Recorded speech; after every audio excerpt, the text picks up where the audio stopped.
Famílias desertas no mundo aparentemente superpovoado. Casais sem filhos num país que pratica 3 milhões de abortos por ano. O drama da infertilidade é um imenso contraste. Cerca de 20% de todos os casais em idade fértil não conseguem engravidar depois de 2 anos de tentativas. Um número que situa a infertilidade como uma das mais prevalentes doenças do planeta. Olá, tudo bem? No Medicina e Saúde de hoje, você vai entrar em contato com o lado da medicina que possibilita a reprodução humana em laboratório. Isso tudo começa com a ansiedade diante do insucesso de uma gravidez almejada, que vai dando lugar à angústia e, muitas vezes, ao abalo conjugal. A solidão a dois é uma situação terrível. Evidentemente, nenhum dos dois é culpado individualmente pelo problema. A infertilidade é sempre conjugal.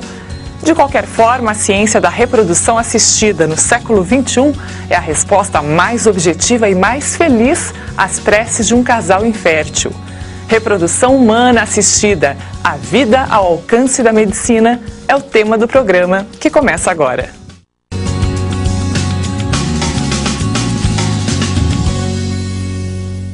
A reprodução assistida são todas as técnicas que foram desenvolvidas para a gente poder ajudar as pacientes que têm dificuldade para engravidar de uma maneira o mais semelhante ao processo que acontece naturalmente na mulher ou no homem. No processo natural de fecundação, o óvulo é fertilizado pelo espermatozoide durante o período fértil da mulher, e isso é o início da gravidez. A concepção, como também pode ser chamada, ocorre geralmente nas trompas de Falópio. Como parte do ciclo menstrual, um óvulo é liberado de um dos ovários aproximadamente 14 dias antes do primeiro dia do período menstrual começar e segue para uma das tubas uterinas. Se houver espermatozoides presentes, a fertilização pode acontecer e o óvulo fecundado é transportado até o útero e, na ausência de espermatozoides, a fecundação não ocorre, acontecendo assim a menstruação. Em situações em que mais de um óvulo é liberado e fertilizado, ocorre uma gestação múltipla. E neste caso, os gêmeos são fraternos. Já os gêmeos idênticos são resultado da separação de um único óvulo já fecundado em 2 células independentes. A gente sabe que os casais que têm dificuldade para engravidar depois de 1 ano tentando, aquele casal que não conseguiu engravidar, não está tomando nenhum método anticoncepcional, não conseguiu o êxito da gravidez, eles geralmente são 20% dos casais que vão ter essa dificuldade. 80% engravida espontaneamente. A inseminação é um processo onde a gente trabalha com os espermatozoides, né? Então, na parte masculina, nós vamos pegar esse espermatozoide que geralmente tem alguma alteração, seja de número, de motilidade, de quantidade, e ele dentro do laboratório, através de técnicas então, que são utilizadas, eles são capacitados, então eles ficam de uma maneira mais ágeis, uma concentração melhor, e esse espermatozoide então vai ser colocado dentro do útero da mulher após um preparo da mulher também. Então a gente também aumenta as chances desse casal para engravidar, não só aumentando a potência ou a capacidade do espermatozoide, mas também preparando a mulher para receber esse espermatozoide. A inseminação artificial é o processo de introdução dos espermatozoides diretamente no interior do útero. Geralmente é indicada para casais com infertilidade masculina, como baixo volume de sêmen, baixa concentração ou motilidade diminuída dos espermatozoides.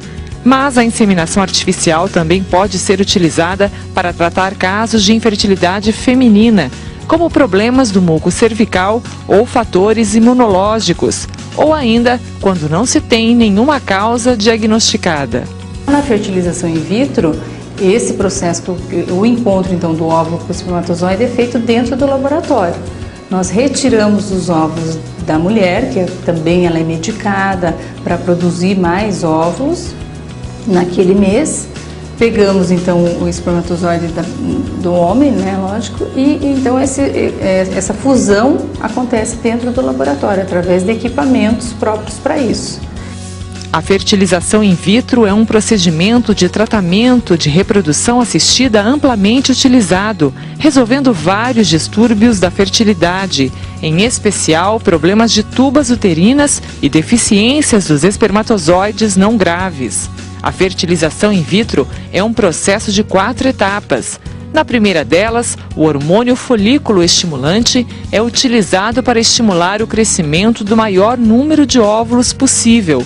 Tal desenvolvimento múltiplo aumenta as chances de fertilização e de gravidez. Segundo dados da Organização Mundial de Saúde, mais de 60 milhões de casais são inférteis. No Brasil, 1 em cada 6 casais apresenta problemas de fertilidade após um ano de vida sexual ativa sem o uso de métodos contraceptivos. Ao contrário do que se pensa, a mulher não é a única responsável pela dificuldade de concepção de um casal. Nos casos de infertilidade, 40% são motivados por problemas na mulher, 40% por problemas no homem e 20% por problemas em ambos, por causas indefinidas. Primeiro você tem que ter um diagnóstico do que o casal apresenta, né? Se o fator é feminino, é masculino, ou se os dois apresentam. Dependendo da dificuldade que você tiver, do que eles apresentarem, você vai precisar de outros profissionais junto, né? Para prepará-lo, deixá-lo adequado para que a gente possa fazer a reprodução assistida. Tem algumas pacientes que acabam postergando até um pouco mais, acima de 40 anos. Agora, o que a gente tem que deixar claro é que mesmo com a reprodução assistida, a gente tem diminuição das taxas de gravidez após os 35 anos. Por quê? Porque a qualidade do nosso óvulo depois dos 35 anos não é a mesma do que quando nós tínhamos 20 anos. Então, mesmo a gente trabalhando, usando tudo que nós temos, nós conseguimos, muitas vezes, mas a gente ainda assim tem uma diminuição de taxa. Então, o ideal é que mesmo essa paciente que está tendo alguma dificuldade para engravidar, é que tente fazer abaixo dos 35 anos. Acima dos 40, nós também temos possibilidade, através de uso de medicamentos ou do próprio laboratório, de a gente conseguir a gravidez. Porém, muitas vezes, a gente vê na televisão pacientes com 45, 50 anos, recentemente teve um caso de 60 anos, se não me engano. Isso a gente sabe que é compartilhamento de óvulos. Então, existiu uma doação de óvulo para essa paciente, para essa pessoa que engravidou. Porque muitas vezes, depois dos 45 anos, é muito difícil nós conseguirmos ter óvulos, produzirmos óvulos adequados para fertilizar. Pergunto ao médico especialista em reprodução humana se a reprodução assistida aumenta os riscos de má formação congênita. Dr. Fernando diz que não e explica como ocorre o tratamento. A reprodução assistida, ela vai ter risco de malformações, mas os mesmos riscos de uma gravidez concebida naturalmente. Os últimos trabalhos mostram talvez uma pequena diferença, mas isso ainda é muito pequeno, teria que ter mais casos para avaliar, mas até hoje, aqui no nosso serviço, nós nunca tivemos caso de malformação. Existem vários protocolos, né? Nós aqui adotamos um protocolo em que você faz um preparo da paciente antes de ela começar a usar os medicamentos em que ela vai ser induzida a ovulação dela. Você induz a ovulação, demora em torno de uns 14 dias. Nesse dia que a ovulação está boa, né, você faz um controle e tudo. E quando essa ovulação está adequada, ela vai para o hospital e retira esses óvulos. Retirou esses óvulos, o marido coleta o sêmen, ou se não tiver, é feito biópsia testicular, punção, a maneira que você vai conseguir o gameta masculino. Faz a fertilização no laboratório e essa paciente recebe alta. E em 3 dias ela retorna ao hospital para receber seu embrião. Aí depois disso é feito um tratamento para diminuir chances de aborto até o 3º mês. Aí depois disso a gravidez corre como sendo uma gravidez normal. Para você que está ligando a TV agora, o Medicina e Saúde de hoje está falando sobre reprodução humana. O Conselho Federal de Medicina determinava que apenas casais heterossexuais poderiam recorrer à reprodução assistida.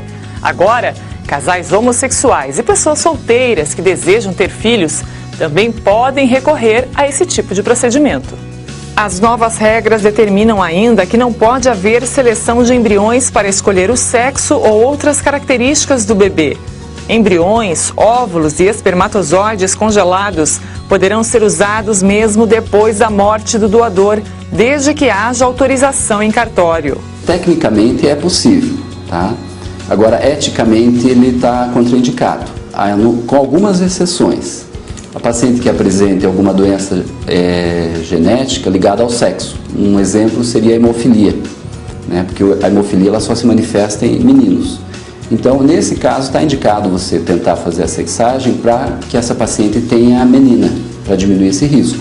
Existem algumas outras doenças também, mas se for só por gosto do paciente, a gente não. Aí é a natureza quem se encarrega de selecionar.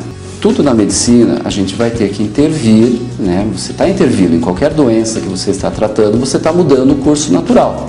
Você está tentando corrigir uma alteração que teve para que essa pessoa tenha uma qualidade de vida melhor depois.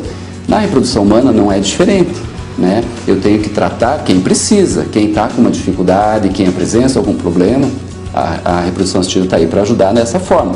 Claro que a gente tem que respeitar todos os limites éticos e religiosos e principalmente o desejo da paciente, né? A gente vai até uma altura, mas quem vai decidir é a paciente e se tiver um amparo ético por trás. Se não tiver, a gente não faz.